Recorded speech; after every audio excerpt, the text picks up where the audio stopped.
Hello hi friends, నేను అరుణాచలంలో గిరి ప్రదక్షిణ చేయడం వల్ల ఏం జరుగుతుంది, అక్కడ ఎన్ని లింగాలు ఉన్నాయనేది వీడియోలో చూపెడతాను చూడండి. అరుణాచల ప్రవేశం చేసి గిరి ప్రదక్షిణ చేస్తే ఎన్నో కోట్ల జన్మాల పాపాలు దగ్ధమయ్యే మోక్ష పుణ్యక్షేత్రం.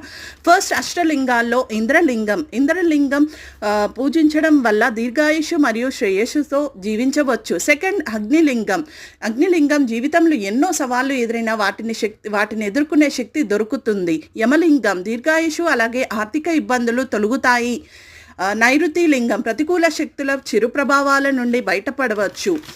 వరుణలింగం అనారోగ్య నీటి సంబంధ వ్యాధులు నయమవుతాయని ఇక్కడ చరిత్ర. వాయులింగం సాధారణ ఆరోగ్య సమస్యలు నయమవుతాయి. కుబేరలింగం సంపద మరియు జీవిత స్థితి మెరుగవుతుంది.